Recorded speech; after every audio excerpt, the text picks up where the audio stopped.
Hello guys, welcome to a new video.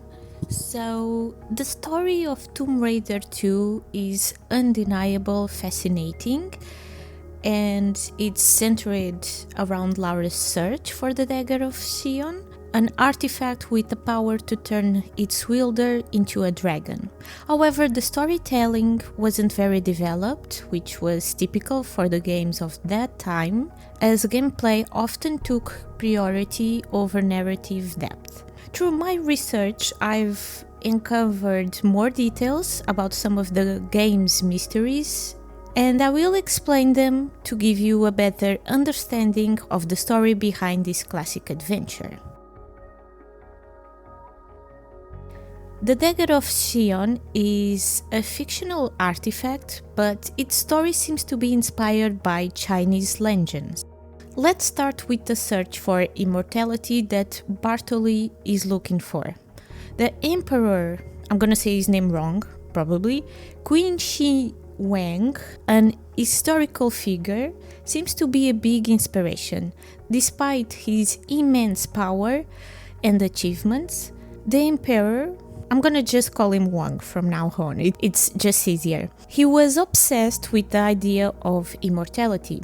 His desire to avoid that was a driving force in many aspects of his life, and it led to some strange and dangerous decisions.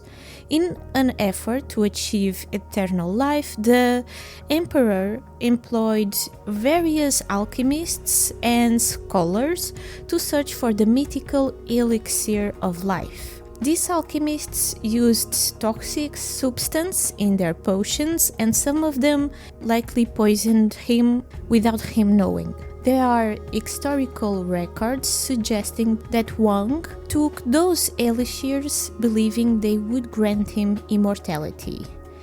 The idea of using powerful artifacts like the Dagger of Xian fits well with Wang's obsession with immortality.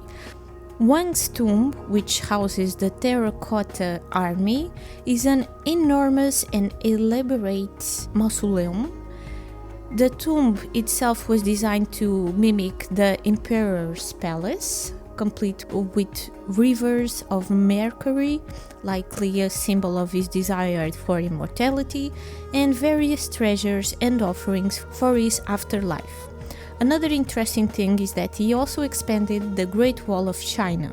His tomb, located near Xi'an in China, was said to be filled with rivers of mercury.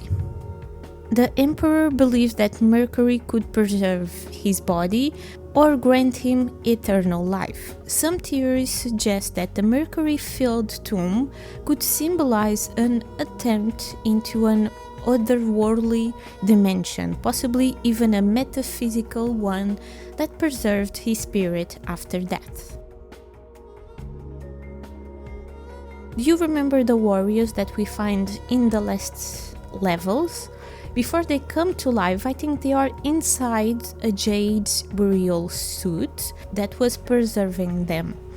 It is believed that Wang was buried in a jade suit made of small jade pieces with gold threads. Jade was considered a symbol of immortality and purity in ancient China, and the use of a jade suit was meant to protect the Emperor's body from decay. I guess they took that idea for these enemies. And if you think about it, these enemies only appear in the floating islands and the last level, basically only after Marco stabs himself. Marco Bartoli, okay, it's the same person. Could they be the terracotta guards that were in the temple, or maybe some other people? The floating islands level is one of the most mysterious and unique parts of the game. Have you ever wondered why the enemies seem so strange, or why the islands float in the sky? The answer might be connected to ancient Chinese beliefs and Daoism, something like that. So, floating places are seen as special realms where people can achieve enlightenment, live forever, and escape the limits of the real world. The Floating Islands level feels like this kind of place, out of reach, full of mystery and connected to higher powers. The enemies in this level might be inspired by the idea of Xian or immortals from Chinese traditions. Early on, Xian were thought to be the spirits of noble people like emperors. Later, Daoism redefined Xian as being to achieve immortality by following special spiritual paths. These immortals were said to have powers like shape-shifting. Xian people could transform into animals, spirits, or even mythical creatures like dragons. This power symbolized their connection to higher realms, and they could also fly.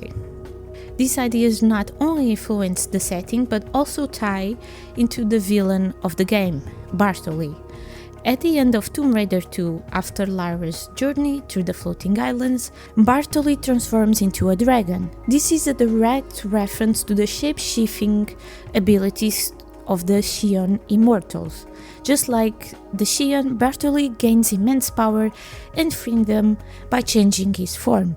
We also see the ability to fly in the enemies of the floating islands level, and the next one also. These connections become more clear after doing some research. I now understand a lot about the story of Tomb Raider 2. I always wondered about the floating islands because the game takes such a dramatic turn.